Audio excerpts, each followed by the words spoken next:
જય શ્રી કૃષ્ણ, જય માતાજી મિત્રો, તમારા બધાનું અમારા નવા બ્લોગમાં સ્વાગત છે। ગઈકાલનો શિવરાત્રીનો અધૂરો વિડીયો છે તે અહીંયાથી સ્ટાર્ટ કરું છું।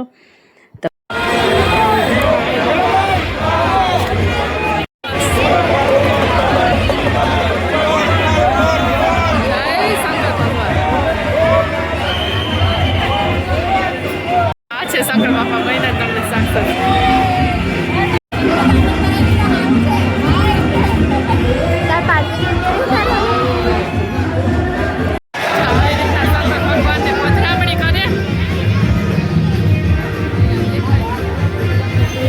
તમે બધા પણ શંકર ભગવાનના દર્શન કરી લ્યો। આ નીકળે છે શંકર ભગવાનની પાલખી, તો એના દર્શન કરવા માટે અમે અહીંયા આવ્યા છે।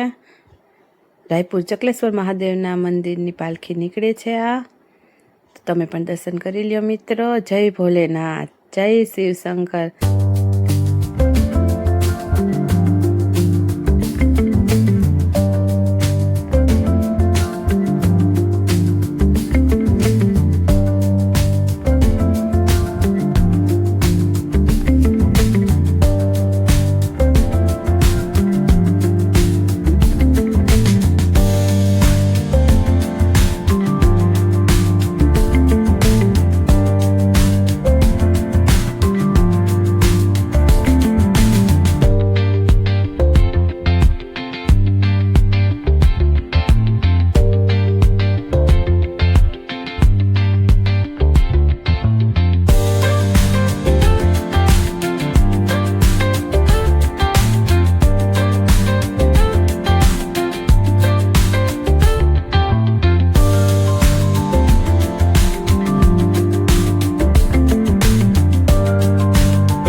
चकलेश्वर महादेव रायपुर चकलेश्वर महादेव नु मंदिर चकलेश्वर महादेव અને આ પાલખી આ મંદિર થી નીકળે છે। અહીંયા પ્રોગ્રામ હોય અને અહીંયા છે ચકલેશ્વર મહાદેવ નું મંદિર। જય શંકર ભગવાન। આટલી લાંબી લાઈન છે જો દર્શન કરવાની। જા પાછળનો ભાગ આ છે શંકર ભગવાનનું મંદિર રાયપુર ચકલેશ્વર મહાદેવ। આગળ બચા છે ભાંગ છે સૌરાષ્ટ્ર ફરસાણ। અહીંયા બને છે ગરમા ગરમ બફળા જો। આજે શિવરાત્રી છે ને એટલે ફરાળી। દિનેશ અત્યારે ભાંગનો પ્રસાદ લઈ લીધો છે। કેવી છે દિનેશ ભાંગ? હે જા છે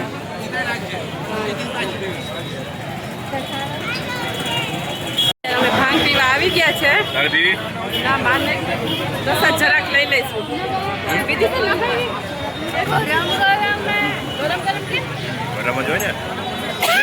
મને ઉતરસ ભાંગ નથી પીવી। બીજી સજો અહીંયા ફોન ચાલુ કરી બેસી ગઈ મેચ જોવા, કારણ કે મને છે ઉધરસ, એટલે ઉધરસ સેજ પ્રસાદ લઈ લીધો ભાંગનો। અહીંયા બધી જગ્યાએ ફરતી ભાંગ વેચાય, ભાંગ વેચાય રાયપુરમાં બધી જગ્યાએ।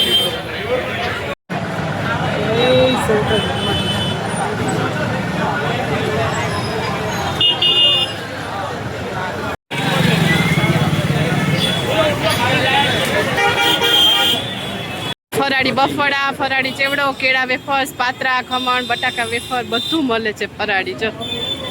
પાછળ ખમણ વેચાતા હતા, ફરાળી હશે કદાચ ને બોર્ડ માર્યો હતો એટલે પૂછવા ગઈ હતી ને, તો અત્યારે તો ખલાસ થઈ ગયા છે, ખાલી બફળા જ છે। રાયપુરમાં અહીંયા પ્રોજેક્ટર લગાડ્યું છે મોટું, મેચ છે ને એટલે શંકર ભગવાનનું મંદિર છે અહીંયા, એટલે બધા અત્યારે જો મેચ જોવે છે અને શંકર ભગવાનના પાલખીની હજી રાહ જોવે દર્શન કરવાની। અહીંયા બધામાં વેચાય છે ભાંગ। સામે છે મંદિર। અહીંયા પાલખી પહોંચી અત્યારે છે અહીંયા બફળા લેવા ફરાળી ચેવડા ને બધું મળે છે અને અહીંયા પહોંચી છે। જો આ રોડ કેટલો ખાલી થઈ ગયો। શંકર ભગવાનની પાલખી આવવાની હતી ને ત્યારે બંને સાઈડ ફૂલ ભરચક ભરાયેલો હતો જો આ રોડ। તો ચલો મિત્રો, જો ફરાળી બફોડા ખાવા લઈ આવ્યા હતા। બહારથી ઘરે આવી ગયા છે. હાલો ખાઈ લઈએ. એટલે બફાડા ખાઈ લીધા છે અને અત્યારે પીવે છે. જો આ સકરિયાનો દૂધ પાક છે ને ઠંડો તો એકદમ સરસ લાગે. કેવો લાગે દિનેશ? મસ્ત લાગે છે. તો મિત્રો બહાર જઈને આવ્યા, ભાંગ પીને આવ્યા, શંકર બાપાના દર્શન કરીને આવ્યા, પાલખીને વધાવીને આવ્યા અને હવે આવીને ઇન્ડિયા પાકિસ્તાન મેચનો ક્લાઇમેટ જોઈ રહ્યા છે મોબાઈલમાં. સાથે સાથે સકરિયાનો દૂધ પાક પીવે કા. ધ્યાન તા પણ જો આ મેચમાં જ છે. તો મિત્રો સકરિયાનો દૂધ પાક પીવો હોય તો ચલો, શીરો કહો, દૂધ પાક કહો, ખીર કહો, આ તો પણ સકરિયાની સ્પેશિયલ ડીશ છે. શીરો તા ઠીક હોય ને, મસ્ત લાગે.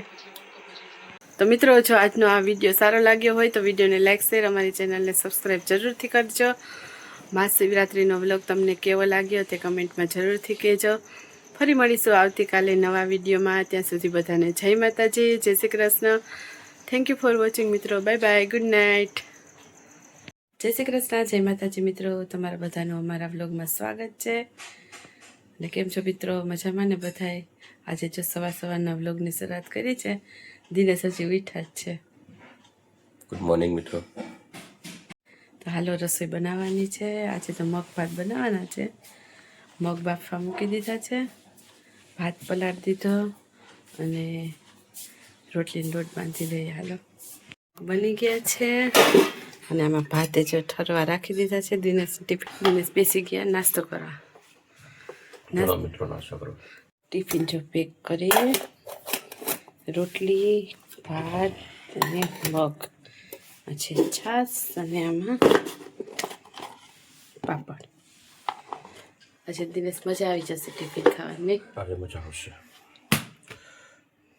મગભાત છે ને મિત્રો, મગભાત પૌષ્ટિક ખોરાક છે, મજા આવે. તો મિત્રો જો રસોઈ તો સવારના બની ગઈ હતી. મગભાતને અત્યારે રોટલી કરવાની હતી, રોટલી બની ગઈ છે.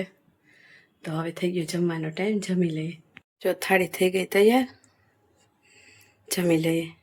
અત્યારે ગયા હતા બહાર ચાલવા હું અને દિનેશ. તો વિદિશા માટે લઈ આવ્યા છે સ્ટ્રોબેરી અને શાક. બધું ખલાસ થઈ ગયું હતું ને એટલે 1-2 શાક લઈ આવ્યા. વિદિશા બનાવે છે અત્યારે ચોકલેટ સ્ટ્રોબેરી. જો વિદિશા બનાવે છે અત્યારે ચોકલેટ સ્ટ્રોબેરી. વિદા, with your favorite dessert in whole world. ચલો મિત્રો ચોકલેટ સ્ટ્રોબેરી ખાવા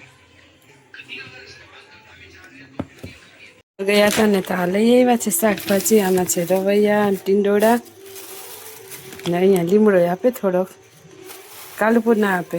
અને આમાં છે સ્ટ્રોબેરીનો પેકેટ અને ટેટી. હાલો હળદરવાળું દૂધ પીવાય. જો થોડી ઉધરસ છે હજી એટલે અત્યારે સુવા ટાઈમે પી લઈએ હળદરવાળું દૂધ.